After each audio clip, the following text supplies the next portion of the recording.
സാറേ, ഞാൻ ഗോപാലിനെ കണ്ടിരുന്നു.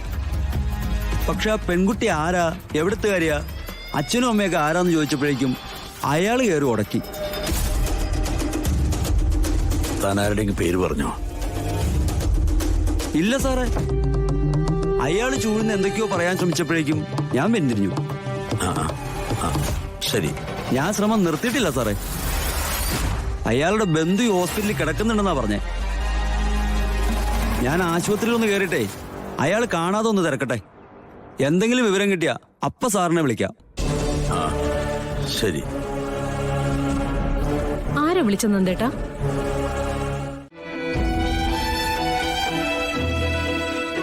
തൂക്കിക്കൊല്ലാൻ വിധിച്ചവർക്കും അവസാനത്തെ ആഗ്രഹം നടത്തി കൊടുക്കാറുണ്ട്. അങ്ങനെ കണ്ടാ മതി. പോയിട്ട് വരട്ടെ. പഴഞ്ചൊല്ലുകളും ന്യായങ്ങളും ഒക്കെ പറയാൻ എളുപ്പമാണല്ലോ മാം. പക്ഷെ ആ കുട്ടിയുടെ മുഖത്തേക്ക് നോക്കുമ്പോ ദേഹം മുഴുവൻ ഒരു വിറയലാ മാം. മരിക്കുമെന്ന് നമുക്ക് ഉറപ്പുള്ള ഒരാളുടെ കൂടെ ഇരിക്കുമ്പോ സോറി മാം. സിനി, അവളോടെന്തോ ക്രൂരത ചെയ്യുന്ന പോലെ സിനിക്ക് അങ്ങനെ തോന്നുന്നുണ്ടല്ലേ? സിനിയുടെ അമ്മയും അമ്മയുടെ പ്രായമുള്ള വേറൊരു സ്ത്രീയും കൂടെ ഒരു വഴിയിലൂടെ നടന്നു പോവാന്ന് കരുത്. അവർക്കൊരു ആപത്ത് വന്ന ആ രണ്ടുപേരിൽ സിനി ആദ്യം ആരെയായിരിക്കും രക്ഷിക്കാനായിട്ട് ശ്രമിക്കുക? സ്വന്തം അമ്മയോ അതോ കൂടെയുള്ള ആ സ്ത്രീയെയോ? പറയ് സിനി, നീ ആരെ രക്ഷിക്കും? ഞാൻ എന്റെ അമ്മയെ രക്ഷിക്കും മാം. ഞാനും അതേ ചെയ്യുന്നുള്ളൂ. എന്റെ മകളെ രക്ഷിക്കാൻ ശ്രമിക്കുന്നു. അവൾക്ക് പകരം മറ്റാരെങ്കിലും ബലിയാടാവുന്നതിന്റെ ഉത്തരവാദി ഞാനല്ല, ദൈവമാണ്. ദൈവത്തിന്റെ തീരുമാനത്തിനെതിരായിട്ടൊന്നും നടക്കില്ലെന്നാണല്ലോ.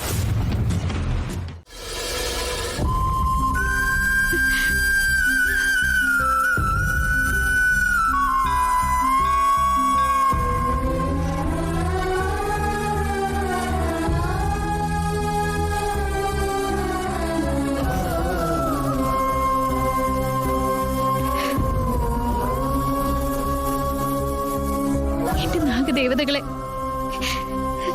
ഇനി ഒരിക്കലും പ്രാർത്ഥിക്കാനായി ഈ നടയിൽ എത്തുന്ന എനിക്ക് ഉറപ്പില്ല.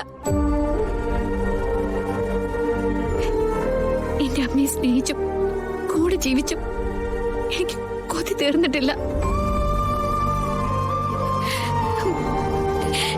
ഞാൻ മരിച്ച അത് താങ്ങാനുള്ള ശക്തി എന്റെ അമ്മയ്ക്ക് കൊടുക്കണേ. കുടുംബത്തിലെ ഉഗ്രശാപം എന്നിലേക്ക് മാത്രമായിട്ട് ഒതുങ്ങട്ടെ. എന്നെ സ്നേഹിക്കുന്ന ആ കുടുംബത്തിലുള്ള ഒരാൾക്കും ഒരു ദോഷവും സംഭവിക്കരുത്.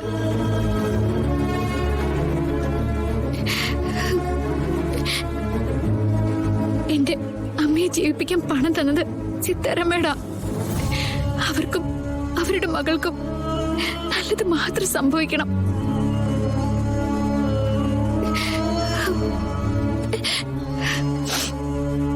നിശ്ചയ ഒരു നാടകത്തിലേക്ക് ഞാൻ പോവാം.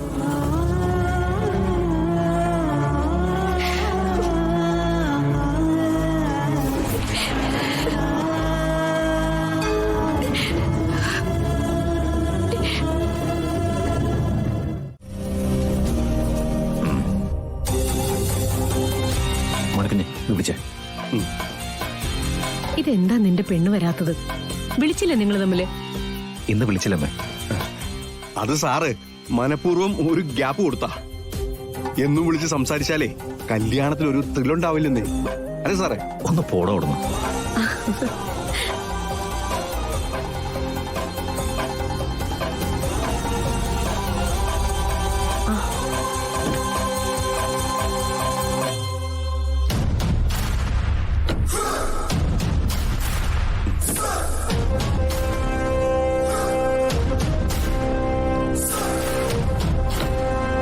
സിനിയും കൂടി ചെല്ലേ. നന്ദ,